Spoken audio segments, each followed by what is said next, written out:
As plantas são organismos eucariontes pluricelulares.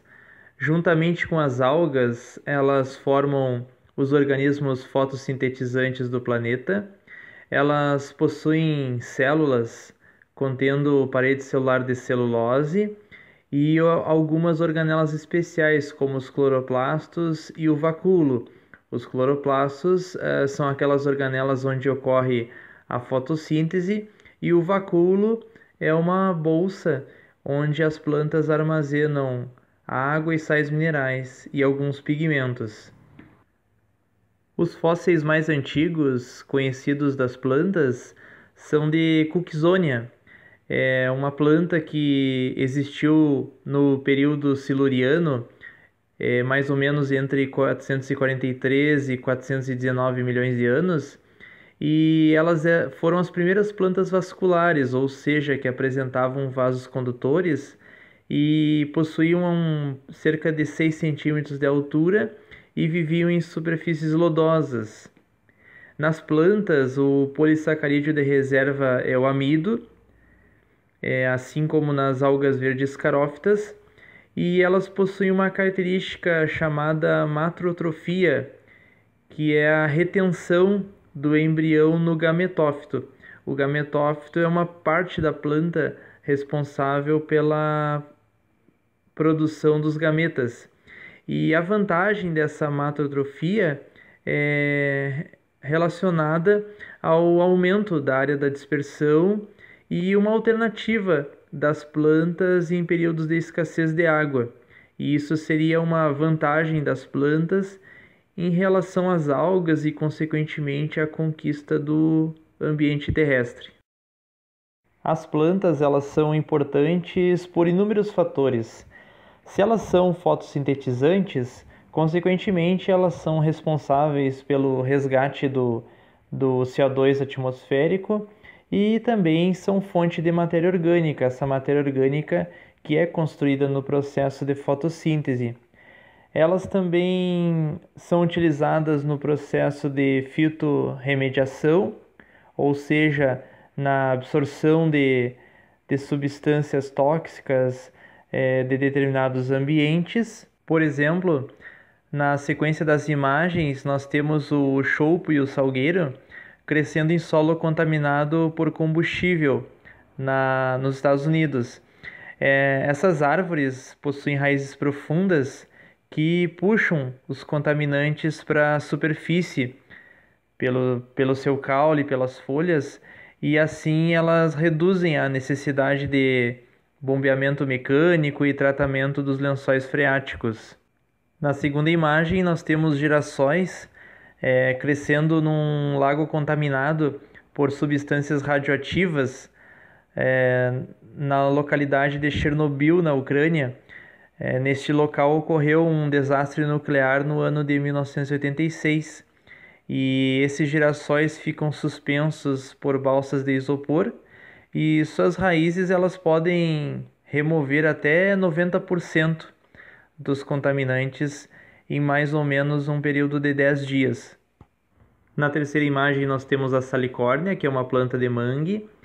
Ela é eficiente na remoção do selênio, porque ela o absorve e depois o libera na atmosfera para ser disperso pelo vento.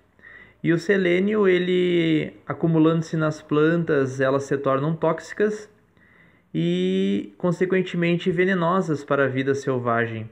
Também ali na imagem nós vemos o rato do mangue, que é um animal com risco de extinção nos Estados Unidos, que consequentemente alimenta-se da salicórnia, que é esta planta que consegue absorver do solo e remover dos seus tecidos o selênio.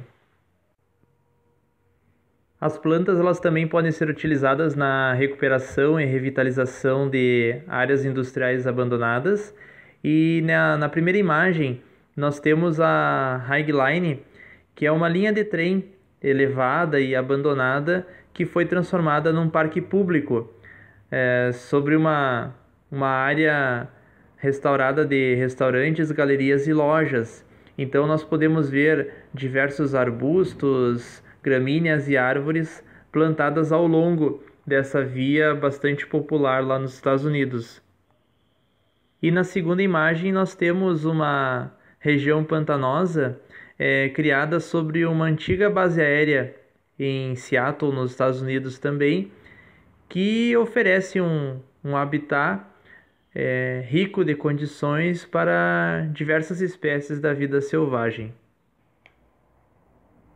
E as plantas também possuem inúmeros efeitos ecológicos, como a evapotranspiração, que está relacionada à umidade relativa do ar, a sensação térmica, graças à sua sombra. Elas criam habitats para diversos organismos, contribuem para a adubação e aeração dos solos e assim por diante. As plantas, elas possuem o ciclo de vida denominado haplodiplobionte, ou ciclo de alternância de gerações. Como mostra na figura, esse ciclo é formado por uma fase haploide e uma fase diploide. A fase haploide das plantas nós chamamos de gametófito. O gametófito é a parte da planta responsável pela formação dos gametas. Ele é representado pela letra N porque todas essas células são haploides, ou seja, possuem apenas um conjunto de cromossomos. Essas células presentes no gametófito vão sofrer mitose. Essa mitose formará os gametas. Obviamente, esses gametas também serão haploides, por isso ali a letra N, vão apresentar apenas um conjunto cromossômico. E esses gametas, unindo-se na fecundação, se eles são haploides, unindo-se, formarão células diploides. Essas células diploides serão o zigoto, e esse zigoto, consequentemente, se multiplicando por mitoses, vai formar o esporófito. Toda essa fase é a fase diploide das plantas. E o esporófito, ele é a parte da planta, a estrutura da planta, responsável pela formação dos esporos.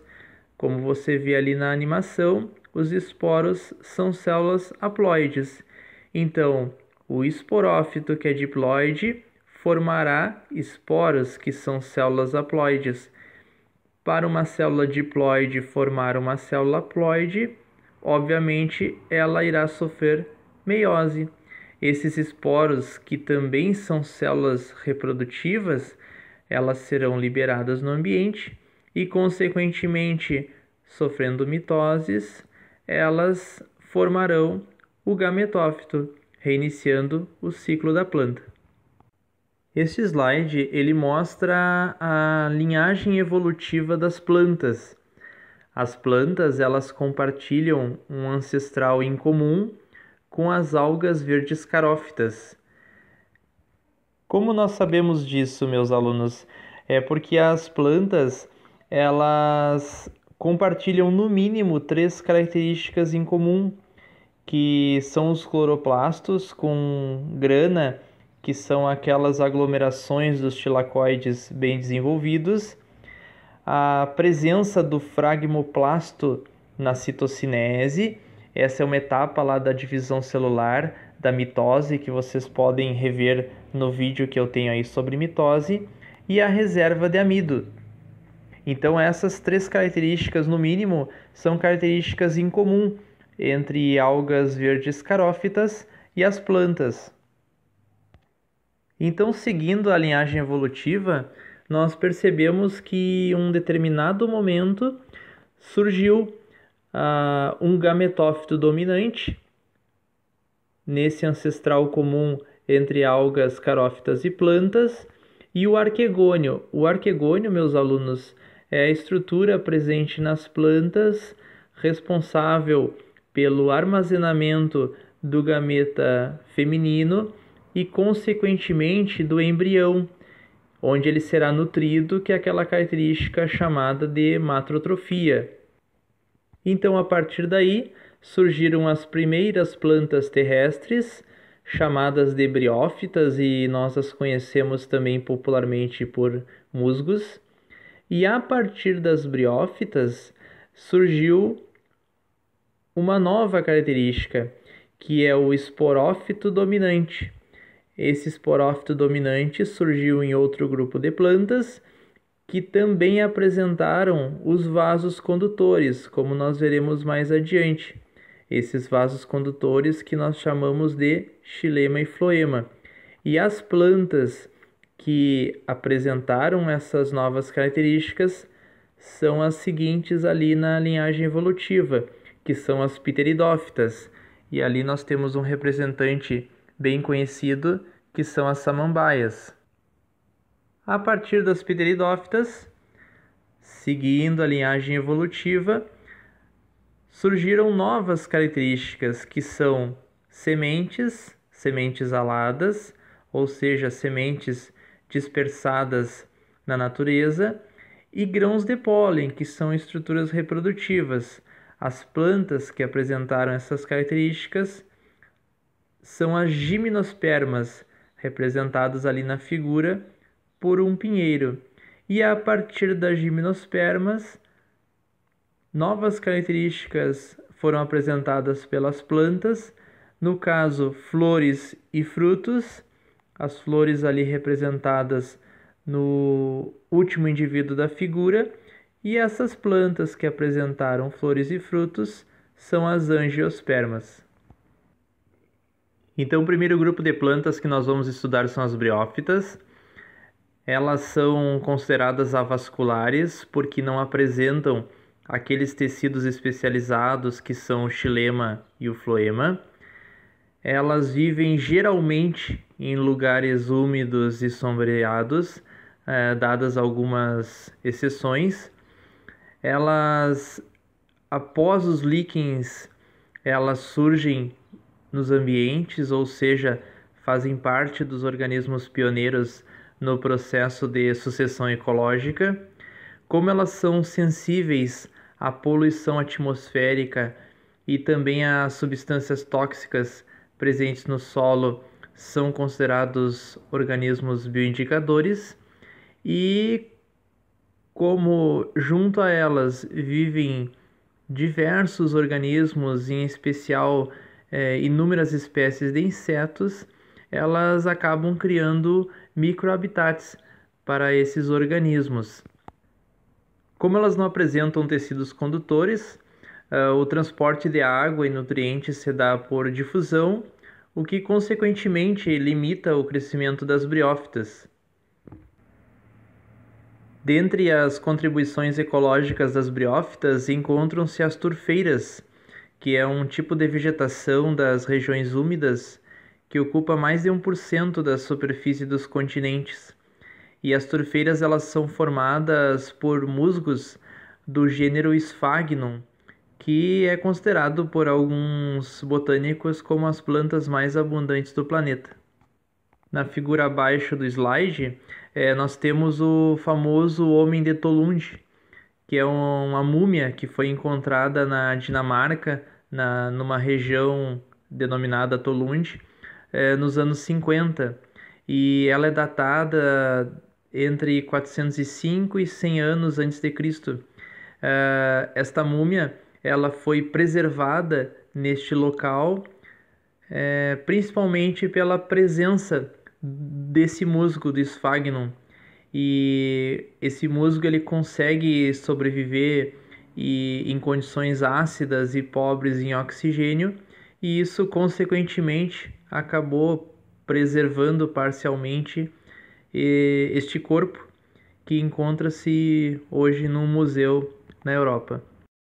Neste slide nós temos exemplos de musgos que vivem em condições adversas, por exemplo, Tortula obtusíssima, que vive em rochas calcárias no Planalto Central do México, ou seja, em locais secos, e essas plantas elas obtêm a umidade diretamente do meio externo na forma de orvalho.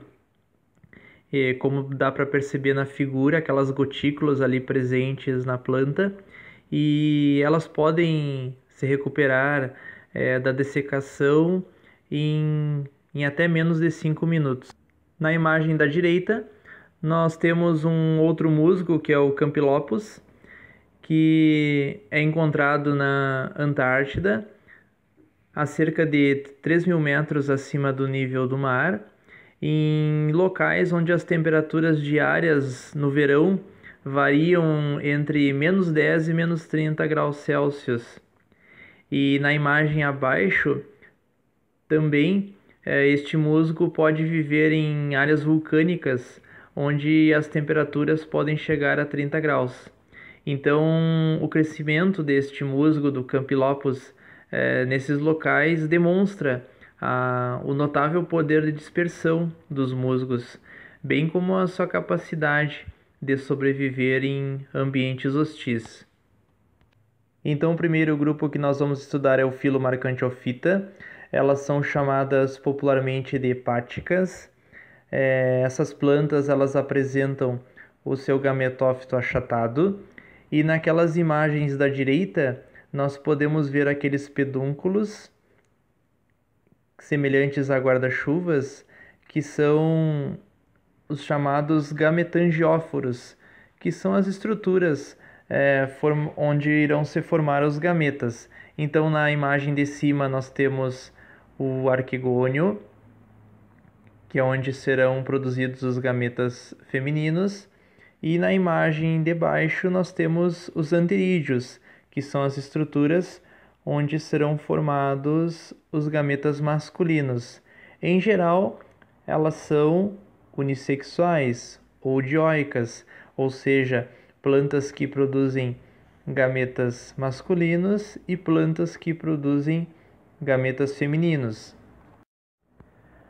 Como elas são plantas de pequeníssimo porte e de estrutura em que o seu gametófito é achatado, elas apresentam poros ao longo do gametófito que sofrem para as trocas gasosas. Importante falar que os musgos eles não apresentam raiz, caule e folhas, então são estruturas chamadas de filóides e cauloides, que são as estruturas responsáveis pela fixação dessas plantas no ambiente. Existem dois gêneros mencionados ali no slide, que é o gênero Riccia e o gênero Rhizocarpus, que eles possuem representantes aquáticos, e a reprodução assexuada ela pode ocorrer por fragmentação, que é quando parte do musgo se desprende e fixa em outro substrato e, consequentemente, segue seu desenvolvimento, ou por produção de gemas nos conceptáculos, como mostra o slide da figura à esquerda.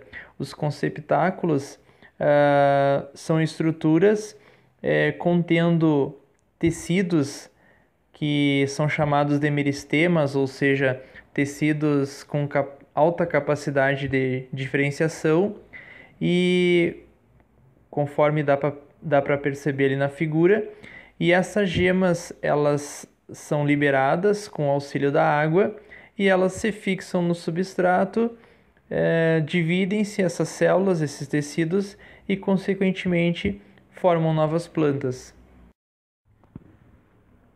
O segundo grupo é o filo Bryophyta. Ele possui 3 classes principais, a Sphagnidia, a Andreide e a Bryide. Bryide encontra-se em negrito porque é a grande maioria dos musgos conhecidos na natureza.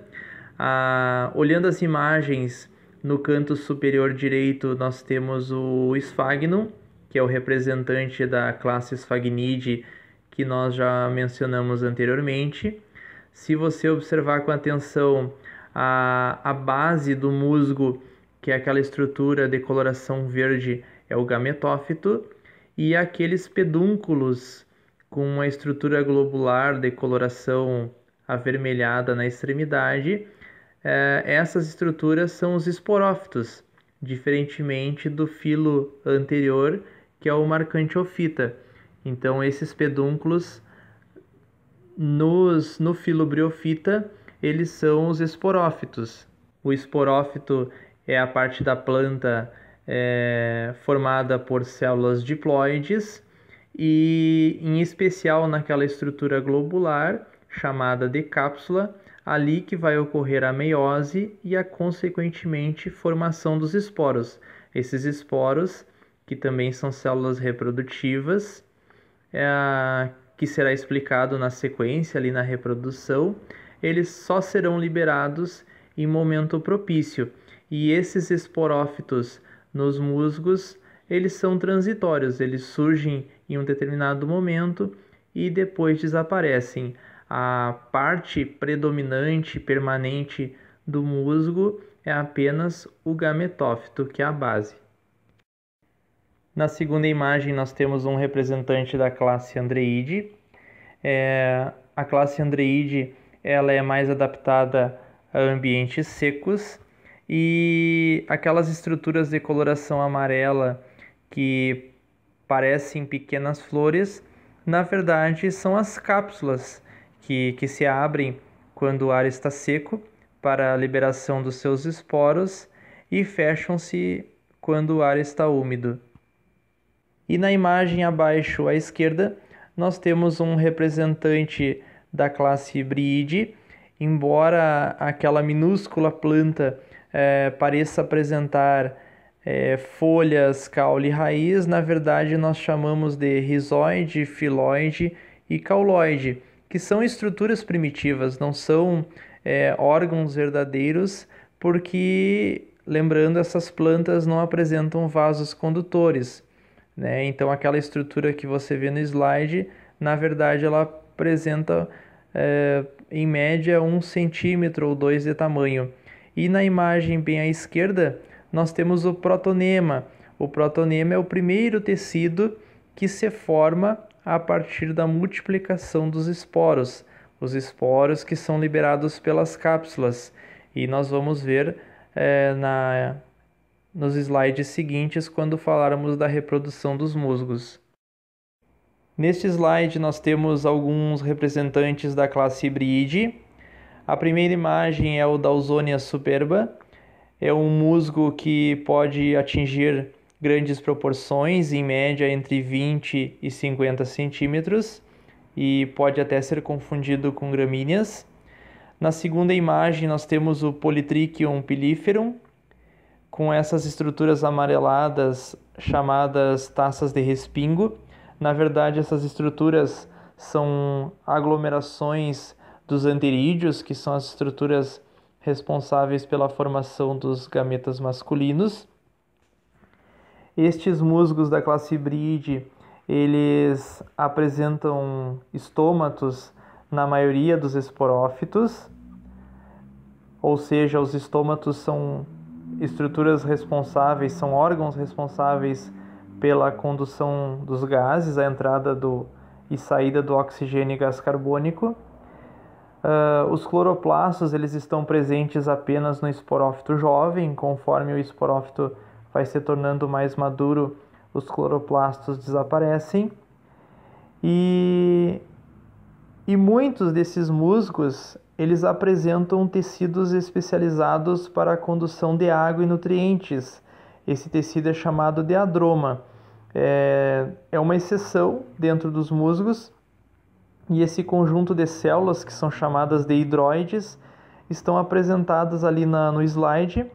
Elas ficam na região central e elas permitem uma melhor condução da água e nutrientes. Aí, consequentemente, os musgos da classe Briide podem atingir um tamanho maior. O terceiro grupo é o filo Anthocerophyta, que são chamados popularmente de antóceros. Este filo é bem diferenciado porque eles apresentam um esporófito persistente. Nós podemos ver ali na imagem aquele filamento comprido de coloração esverdeada. Se ele é persistente, consequentemente é clorofilado. E o gametófito, que está na base ali da imagem de coloração mais escura, ele é semelhante ao das hepáticas, só que ele é um gametófito reduzido. E em muitos antóceros ele possui cavidades contendo a cianobactéria nostoc. Essa cianobactéria, que é uma alga unicelular, ela realiza a fixação do nitrogênio. Então eles apresentam uma relação mutualística com essas algas. E outros também estabelecem relações com fungos do grupo dos glomeromicetos. A maioria eles possuem seus gametófitos unissexuados, ou seja, existem antóceros que produzem gametas masculinos e antóceros que possuem os gametas femininos. E como vocês podem ver ali nas imagens abaixo, mostrando as células, na imagem A, mostram as células do gametófito bastante grandes, e essas células elas apresentam um cloroplasto único. E esse cloroplasto ele possui um pirenoide, que é uma vesícula para armazenamento de amido. E na imagem B, nós temos ali a vista do esporófito, a vista interna do esporófito, contendo internamente seus esporos. Esses esporos eles ficam aglomerados em grupos de 4, aí então eles são chamados de tétrades. E também dá para ver na imagem B o estômato, que na verdade os esporófitos dos antóceros possuem os estômatos, que são essas aberturas que servem para as trocas gasosas da planta. Neste último slide nós temos a reprodução dos musgos. Na figura bem abaixo nós temos ali um musgo, representado na porção verde pelo seu gametófito e na porção marrom pelo seu esporófito. Um pouco mais acima na imagem, seguindo o sentido horário, nós temos em detalhe a cápsula do esporófito. A cápsula é o local onde estão presentes as células diploides que sofrerão meiose, liberando os esporos. Então ali está aparecendo a cápsula e uma estrutura que está se desprendendo dela, semelhante a uma tampa. Esta estrutura é chamada de opérculo, que é a abertura por onde os esporos são liberados.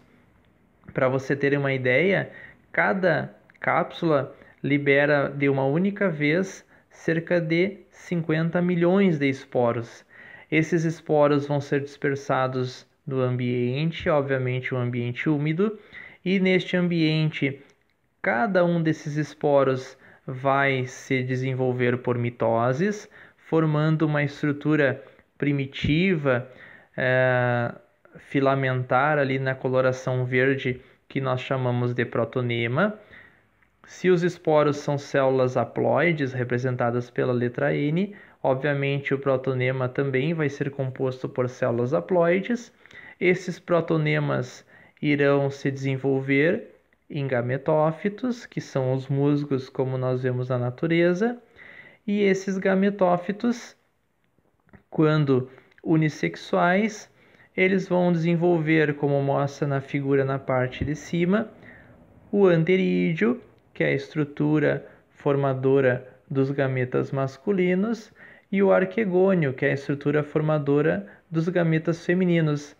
Lá no anterídeo, então, por mitoses, se formarão os anterozoides, que são gametas masculinos. Esses gametas masculinos, eles são flagelados e liberados na água. Eles vão nadar, chegando até o arquegônio. E lá no arquegônio será produzido o gameta feminino, que é chamado de oosfera, e esse gameta feminino, quando fecundado pelo gameta masculino, formará o zigoto. Esse zigoto, fruto da união de duas células haploides, consequentemente é diploide. Esse zigoto se desenvolverá por mitoses, formando um novo esporófito, e esse esporófito vai reiniciar o ciclo de vida das briófitas. Então é isto, espero que você tenha aprendido um pouco sobre este grupo de plantas e vamos para o próximo agora. Obrigado!